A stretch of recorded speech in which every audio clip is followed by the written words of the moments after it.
తిరుమల కొండలపై ఉన్న పవిత్రమైన స్వామి పుష్కరిణి వెనక సరస్వతిదేవి చేసిన కఠోర తపస్సు మహర్షికి ఇచ్చిన భయంకరమైన శాపం దాగి ఉన్న నిజం మీకు తెలుసా? పూర్తి వివరాలు ఈ వీడియోలో తెలుసుకుందాం. పూర్వం పవిత్రమైన సూర్యకాంతితో ప్రకాశించే వెంకటాచల శిఖరాలపై జ్ఞానదేవత అయిన సరస్వతీదేవి అత్యంత గాఢమైన ధ్యానంలో మునిగిపోయి ఉంది. ఆమె కోరిక ఒకటే, పవిత్ర గంగానది కీర్తిని మించిపోయేలా ఒక శాశ్వతమైన స్థానాన్ని సంపాదించడం. ఆమె శ్వాస సైతం ఒక ప్రార్థనలో సాగుతోంది. అదే సమయంలో బ్రహ్మదేవుని తేజవంతమైన కుమారుడు పులస్త్య మహర్షి ఎన్నో ఆశలతో ఆ మార్గంలోకి వచ్చాడు. దేవి తన ధ్యానంలో లీనమై ఉండడం చూసి ఆయన ఆగిపోయారు. తనలాంటి గొప్ప స్థాయి గల ప్రయాణికుడికి లభించాల్సిన సాంప్రదాయం స్వాగతం కోసం ఆయన వేచి చూశారు. కానీ ఆ నిశ్శబ్దం అలాగే కొనసాగింది, బరువుగా మారింది. దాంతో పులస్త్యుని అహం దెబ్బతింది. ఆయన మనసులో ఈమె నా ఉనికిని గుర్తించడం లేదా, సృష్టికర్త కుమారుడైన నన్నే నిర్లక్ష్యం చేసేంత అహంకారమే ఆమెకు అనుకున్నారు. ఒకప్పుడు స్పష్టంగా ఉన్న ఆయన విచక్షణను కోపం కమ్మేసింది. గౌరవం కాస్త అసంతృప్తిగా మారింది. ఆ కొండపై ఉన్న ప్రశాంతత ఆయన గాయపడిన అహంకారంగా ఒక్కసారి ఉగ్రరూపంగా మారింది. ఆయన తన చేతిని పైకెత్తారు. శక్తి మరియు కోపంతో ఆయన వేళ్లు వణికాయి. సాటిలేని కీర్తిని పొందాలని నీ కోరిక ఎప్పటికీ నెరవేరదు అని కొండల మధ్య పిడుగుపాట్ల ఆయన గొంతు ప్రతిధ్వనించింది. మానవుల హృదయాల్లో నువ్వు ఎప్పటికీ గంగానది కంటే తక్కువ స్థాయిలోనే ఉండిపోతావని శపించారు.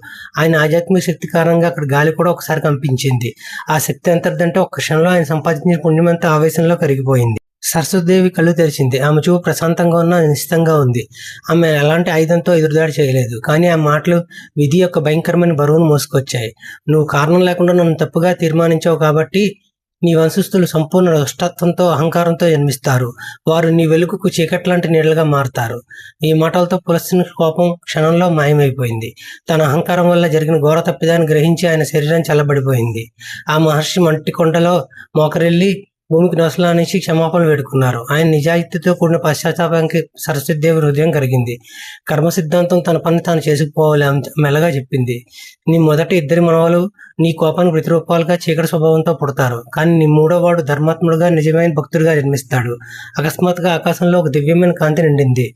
శ్రీ మహావిష్ణువు ఆ పర్వతం వైపు దిగి వచ్చారు. ఆయన దేవి వైపు దైవికర్మతో చూశారు. గంగ నా పాదాల నుండి జన్మించింది కాబట్టి ఆమె శాశ్వతం. విష్ణుమూర్తి ఓదార్పునిచ్చే స్వరంతో పలికారు. అయినప్పటికీ నీ భక్తికి తగిన గౌరవం దక్కుతుంది. స్థలమే స్వామి పుష్కరిణి. ఈ జలాలకు నీవే అధిష్టాన దేవతగా ఉంటావు అని ఆయన ప్రకటించారు. ఇక్కడ స్నానం ఆచరించి వారందరి పాపాలు తొలగిపోతాయి. కాలం నదిలా సాగిపోయింది. పులస్త్య వంశం సరిగ్గా ఊహించినట్టుగానే సాగింది. రావణుడు మరియు కుంభకర్ణుడు అధికారంలో వచ్చి తమ అహంకారంతో నశించిపోగా ధర్మాత్మయుడైన విభీషణుడు వెలుగు మార్గంలో నడిచాడు. నేటికి స్వామి పుష్కరిణి జలాలు ఆనాటి దైవక కలయిక సజీవ సాక్ష్యాలుగా నిలిచాయి.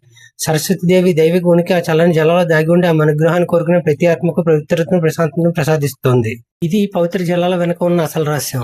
మన తిరుమల క్షేత్రంలో ఉన్న ప్రతి అణువు ఒక అద్భుతమైన చరిత్ర. ఈ కథ మీకు నచ్చినట్టయితే వెంటనే లైక్ చేసి మీ బంధుమిత్రులకు షేర్ చేయండి. మరిన్ని ఇలాంటి పురాణ రహస్యాల కోసం ఇప్పుడే మన నమో తిరుమలేశ ఛానల్ని సబ్స్క్రైబ్ చేసుకోండి. గోవింద గోవింద.